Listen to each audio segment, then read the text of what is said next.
There is a specific kind of quiet that I have only ever heard in one place, and I have spent 20 years failing to explain it to people who weren't there. It isn't the quiet of an empty church, or a hospital hallway at 3 in the morning, or a house the day after a funeral. Those are all quiet in the way that something used to be loud there and stopped. This was different. This was quiet, the way a held breath is quiet. Like the air itself was waiting to see who would make a sound first. I heard it for the first time when I was 11 years old, in a town so small it didn't have its own gas station, under a quilt that smelled like someone else's grandmother, in a bedroom that wasn't mine. I'm telling you about it now, because I still can't sleep with the window open. Not since that summer. Not since I learned that some places have rules nobody explains to newcomers, and the rules exist for a reason, and the reason is always worse than the rule makes it sound. My name's Mike. This happened the summer my parents were figuring things out, which was the phrase they used instead of the word neither of them would say in front of me. Figuring things out meant I got put in the back seat of my mom's Corolla with a duffel bag and driven 4 hours north, past the last Tim Hortons, past the last gas station with a sign that actually lit up at night, to a hamlet called Ashford Hollow, to stay with a woman I had met exactly 3 times in my life, my grandmother. Ashford Hollow isn't on most maps. It's the kind of place you pass through on your way to somewhere with a lake worth stopping for, a general store, maybe 30 houses strung along 2 gravel roads, a stand of birch trees by the old cemetery, and fields that ran out to the tree line on every side. My mom used to call it the middle of absolutely nowhere, usually right before she'd drop me off there for a weekend when I was small and she needed one. This time, it wasn't a weekend. We pulled up outside a white farmhouse with green shutters, and my mom sat there with both hands on the wheel for a full minute before she turned the engine off, like she was gathering herself for something. "Mikey," she said, in the voice she used for bad news, "you're gonna stay here a little while. Fresh air, the creek. It'll be good for you." I didn't say anything, because we both knew what a little while actually meant, and we both knew I wasn't fooled. That first night, before she tucked me into a bed twice the size of mine, my grandmother sat on the edge of the mattress and told me the rule of the house, in a voice so matter-of-fact she could have been telling me where the bathroom was. "Once the sun's behind the tree line," she said, "we go quiet. Lights off, shutters closed, and not one sound till morning. You understand me?" I asked her why. She looked at me for a long moment, like she was deciding how much an 11-year-old could carry, and then she told me about the hush.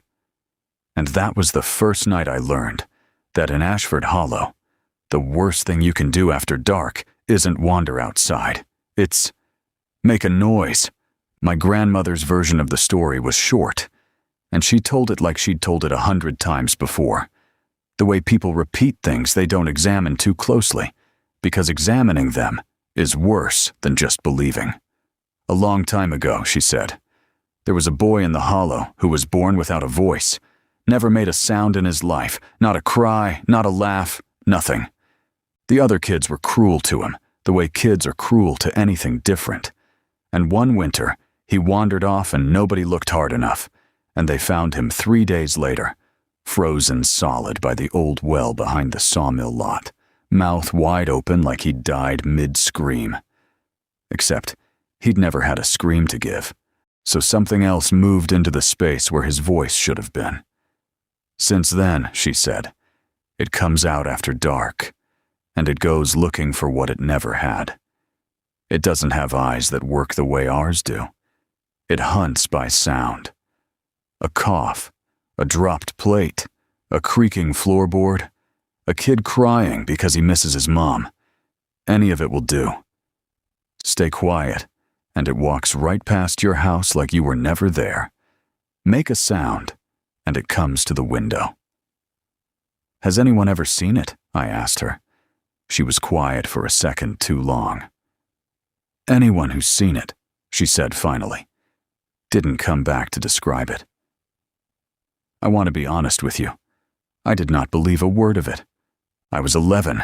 I had a phone full of downloaded music because there was no signal for 40 kilometers in any direction, and I had grown up in a city with streetlights and sirens and neighbors who fought loud enough to hear through the wall. A voice-eating monster that lived by an old well felt like exactly the kind of thing a lonely old woman living alone in the bush would tell a kid to keep him from sneaking out. But I noticed things. The way you notice things when you're trying to distract yourself from how much your life currently sucks. I noticed that every single door in Ashford Hollow had something hanging on it. A little cloth bundle tied with string, a horseshoe, once a string of small bells that clinked faintly whenever the wind moved. My grandmother called them charms. When I asked what they were supposed to do, she just said, "Keep it from noticing the house," and went back to her knitting like that was a complete answer. And every single night, without fail, the whole hamlet went dark at once. Not gradually, all at once, like a switch had been thrown. Lights off, shutters latched, and then that thick, cottony silence that made my ears ring from the inside. I didn't fit in with the hollow anyway, charms or no charms.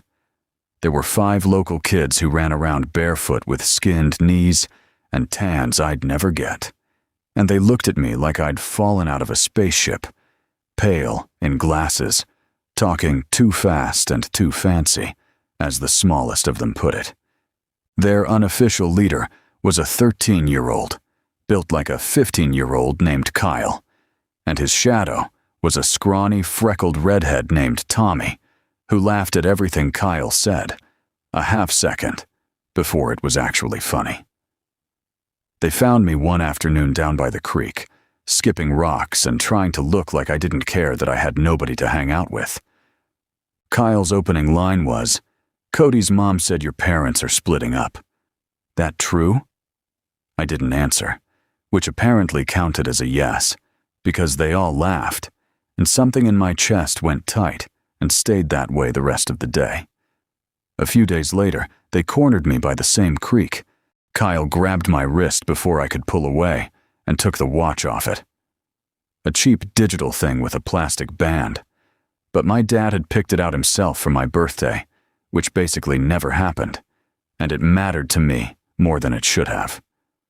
"Nice watch," he said, already strapping it onto his own arm.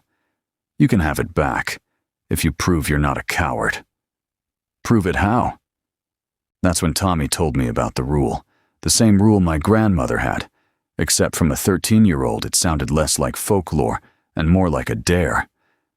"After dark," he said, "you go out past your own porch, you walk to the old well by the sawmill lot, you bring back a token that'll be waiting on the rim, and you bring my watch back too.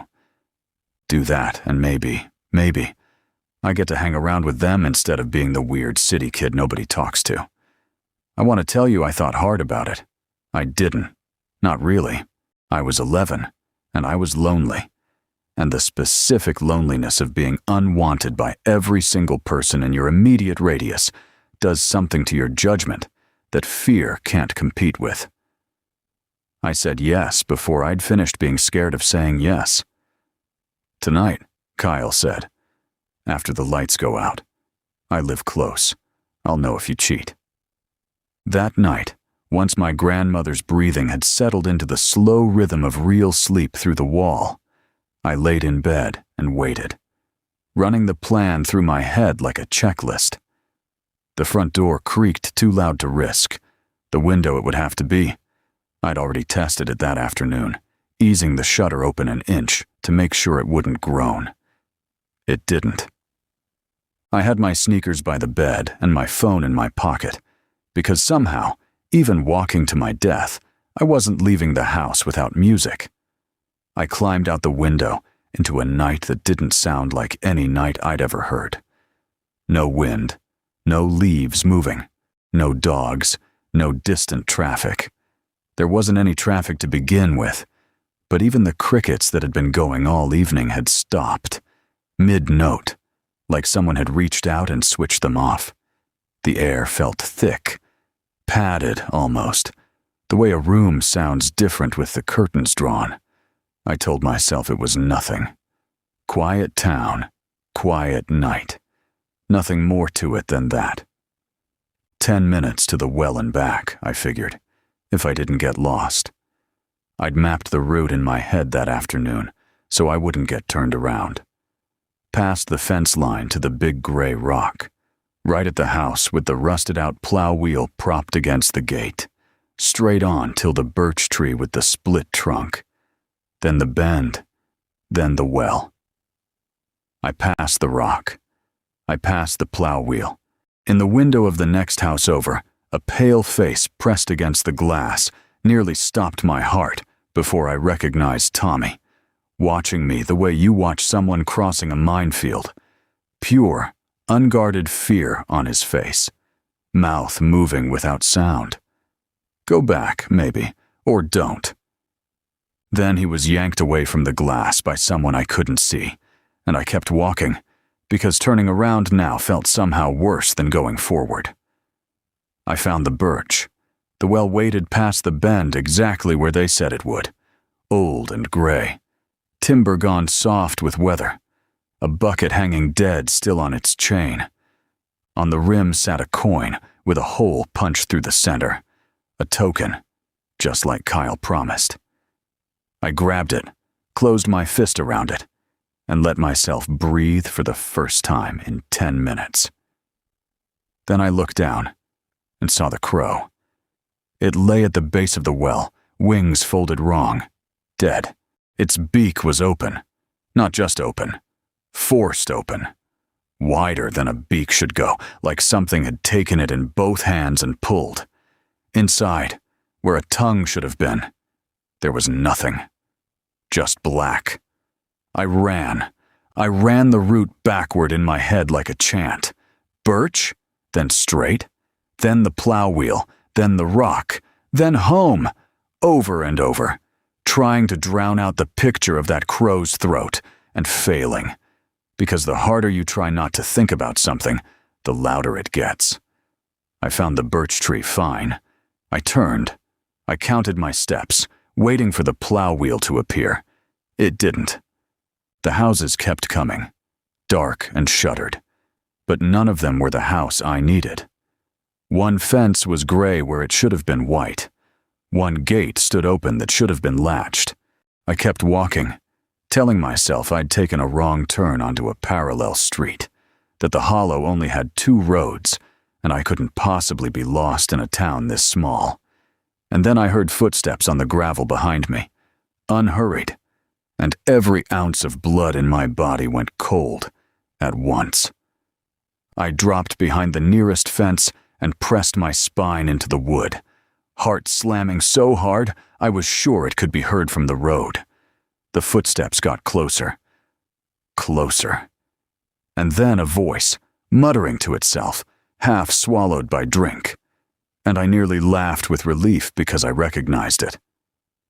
Uncle Gary, the red-faced man who'd waved us in the first day we arrived, the one who always smelled like rye and sat on the general store steps talking to nobody. If Uncle Gary was out wandering and rambling to himself same as always, then the rule was nothing but an old story, after all. I climbed out from behind the fence and kept moving, deciding against calling out to him. My grandmother would hear about it by breakfast, and instead following the shape of a building up ahead that I recognized immediately. The general store.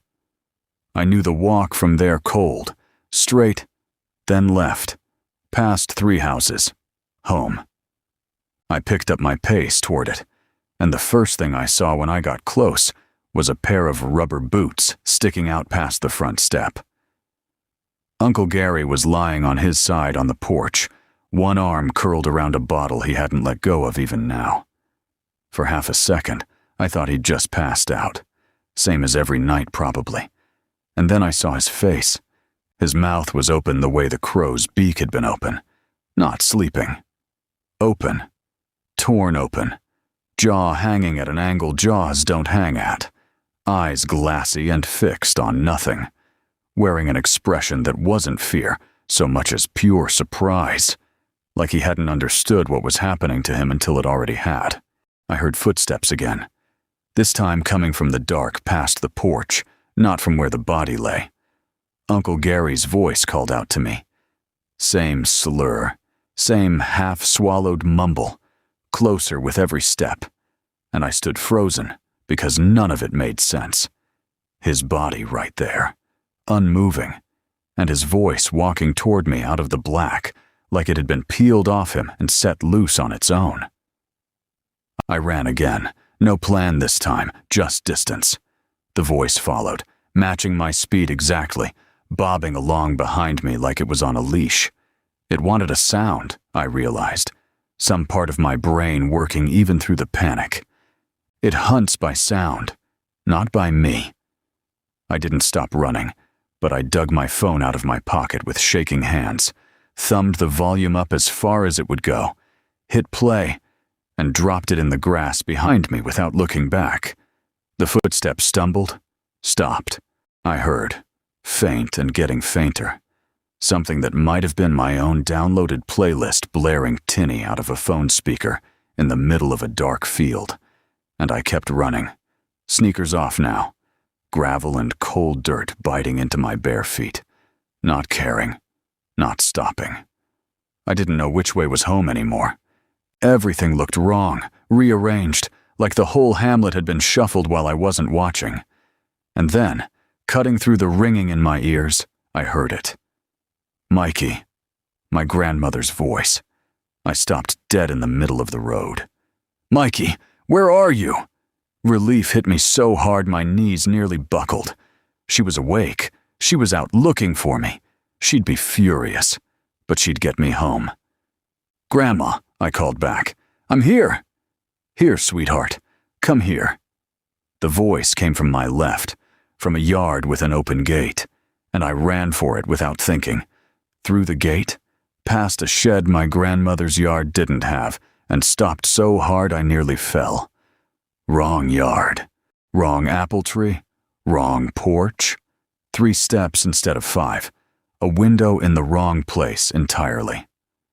Mikey, come here. The voice was right behind me now, close enough that I felt the hair on my neck lift before I even turned around. That wasn't my grandmother. Something was pulling itself out from behind a wood pile stacked against the shed wall, low to the ground, moving the way something moves when it's feeling its way, rather than seeing. The first thing I registered was the mouth. A mouth that took up half of what should have been a face, stretched wide, and inside it, nothing. No teeth. No tongue. Just black, going down farther than a throat should go.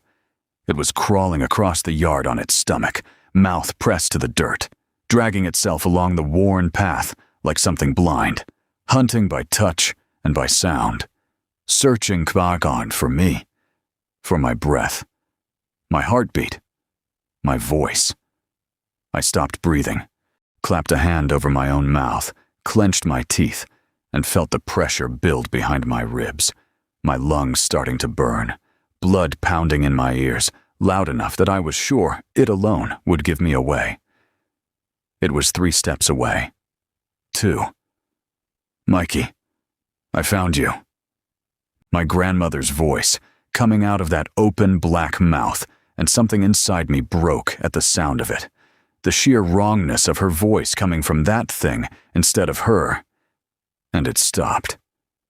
Turned its head toward me, went still, listening. We stayed like that for what felt like a full minute, and then my lungs simply couldn't hold any longer. I gasped, loud, involuntary, and it lunged. It closed the distance and dragged me in against it, and I felt cold pour out of that open mouth like a freezer door swinging wide. I tried to scream, tried to call for help, for my mom, for anyone, but the words wouldn't leave my throat. They formed in my head. They gathered on my tongue, and then they simply dissolved before they reached the air, like I'd forgotten how sound worked. It was taking my voice the same way, word by word, and I understood with total clarity that in another few seconds there would be nothing left of me but a body that used to be able to speak. So I stopped trying to talk. I gathered everything I had left and screamed instead. One raw, wordless sound tearing up out of somewhere below language. And it lurched closer at the noise, mouth stretching wider, and I felt the scream get pulled out of me, unraveling. And then, a crash. Loud, metallic, close. Someone hammering on a shutter from inside the house beside us. The thing flinched off me and spun toward the sound, and I dropped to the ground, gasping, scrambling backward through the dirt. It pressed itself against the wall of the house, listening, hunting for the source, and then another shutter banged, from the house across the yard. Then another, further down. Then another. Within seconds, the entire hamlet was making noise. Every shutter, every wall, every window, banging and rattling at once, like the whole town had woken up together and decided to fight back with the only weapon it had. The thing lurched between the sounds, unable to choose, snapping toward one and then another, caught in a storm it couldn't process. In the nearest lit window, I saw an old man's face, someone I only recognized as my grandmother's neighbor, waving at me hard, mouthing one word over and over. Run. I ran, barefoot, over gravel and roots, and things I didn't feel because my body had stopped registering pain. And behind me, the creature finally understood. It had been tricked, and it broke. I don't have a better word for what happened next. It was like every door in a house full of stolen sounds had been thrown open at once. Years of it, decades of it. Crows and dogs and creaking hinges, and someone's laugh and someone's sobbing, and a child's scream, and an old man's cough. All of it pouring out of that black mouth simultaneously. A wall of sound chasing me down the road. I don't remember finding my way home. My legs carried me and I let them. Gate, yard, porch, door. I hit the door running, shoved it shut behind me, and slid down it onto the floor, and sat there, not moving, barely breathing, while outside the wall of stolen voices scattered through the hollow, bouncing off houses, fading, until one by one they went quiet, and the quiet that was left was the ordinary kind again. I don't know how long I sat against that door, long enough that birds started up outside, one at a time, the way they do right before dawn, long enough that I heard a door slam somewhere down the road, and voices, real ones, human ones, calling to each other across the dark. My mother found me there. She'd driven back early, some instinct pulling her north before sunrise, for reasons she never fully explained even years later. She crouched in front of me, grabbing my shoulders, talking fast, and I watched her mouth move and understood none of it. Her voice reached me the way sound reaches you underwater. There, but wrong, meaningless. They told me later that my grandmother had been found nearly 100 meters from the house. She'd woken, seen the open window, understood immediately what it meant, and gone out into that silence after me anyway. The one woman in Ashford Hollow who'd kept the rule every night of her life, breaking it the one time it mattered. When we finally drove away, the whole hamlet had come out to watch. An old man leaned on a cane by his gate, face lined and grim.